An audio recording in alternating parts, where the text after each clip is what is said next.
Welcome home. Was something bothering you, Jesus? I can tell you're in one of your moods.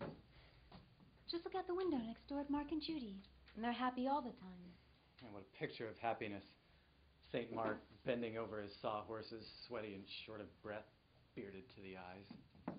And always near him, Judy, his plump man-wife, wearing a nightie at all hours of the day. Positively evaporating, although she never does anything. But it's so sweet how she's obsessed with her good man, and the tasty surprise she has planned for dinner. I've often heard them sing a duet in the evening.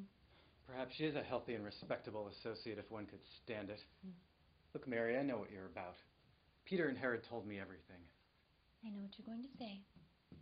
Save you and me both. We've lived together, shared this trailer for too long.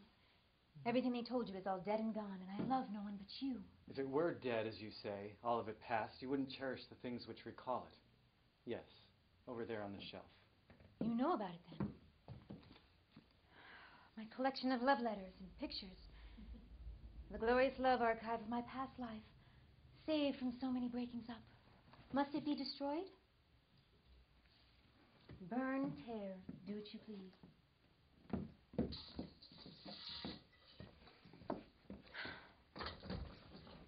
Hand it over. I'll burn it before your very eyes. Wait. I wish to read. You'll only worry yourself. Here, the Gospel according to St. Matthew, chapter 12. He describes a festival in Algiers years ago. Exquisite writing. You must have been loved indeed. Even surrounded by all the splendor of Africa, the poet thinks only of you. Oh, this very night I was with you. You were naked, maddened, and crying out with delight under my caresses. But when I awoke, I was rolling in a rug on my terrace under the stars. Let me see that. Matthew again, chapter 17. But here's the cold tone of a man of business, not the poet. He requests the return of a volume of Arab songs and a pair of rice straw slippers. This must be the end of your affair.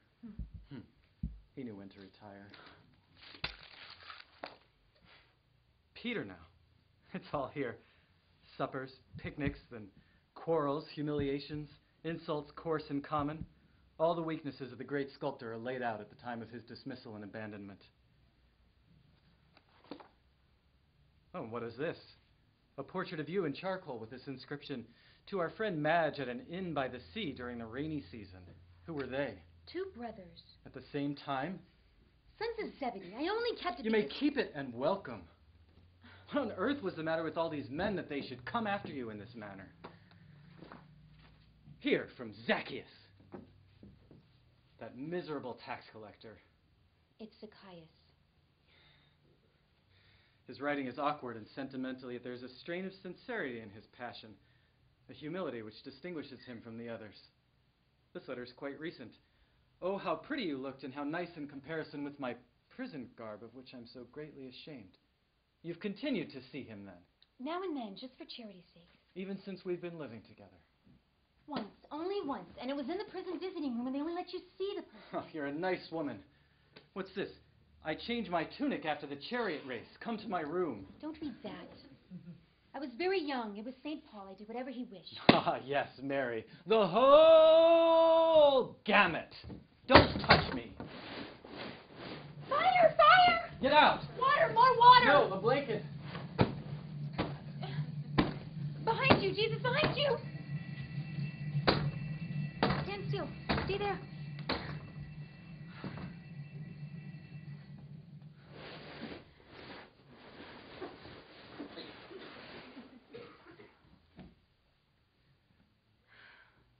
Those letters we burned. Whole sentences are fixed in my memory. They are all celebrated men. People will speak their name and the blood will rush to my face in anger. Now I see the traces of their influences in you. The words, ideas, and habits which you retained, the way you make that gesture with your hands. I've seen Peter do the same. From Matthew, you've learned that haughty and scornful intonation. There are things from the others, too, you're barely aware of. It's degrading to think I share you with them.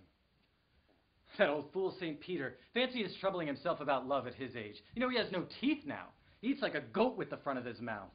Yes, Jesus. What a failure his sculpture of the gold calf was at the art Stop. show. What about your sentimental convict, that chubby prisoner? You still preserve some regard for Zacchaeus, don't you? You know quite well that I love him no longer. Because I love you. I no longer go to see him, and I no longer return his letters, but you will not make me speak ill of the man who left me to folly and crime. You left out obesity.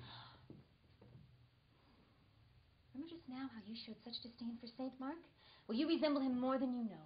Why, everyone knows his bright-eyed wife, that pink piece of flesh, is Judas, and they met on the internet. And Judy didn't lack friends there either. Quiet! Why, Mark didn't marry him except to have him all to himself, and the past doesn't seem to bother him much. All men are the same, hungry after vice and corrupt practice.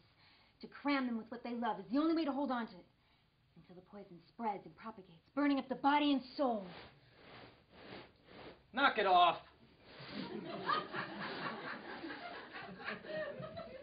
Spoken or not, it's true. You'll live it down, my own. I'll leave you first. I dare you to do it. You won't, of course. And as for Mark and Judy, I invited them to dinner. Hell, I invited everyone. This is the Last Supper. Yes. Yes, it is. Now go turn on some music.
Welcome, dear neighbors. Hi, baby.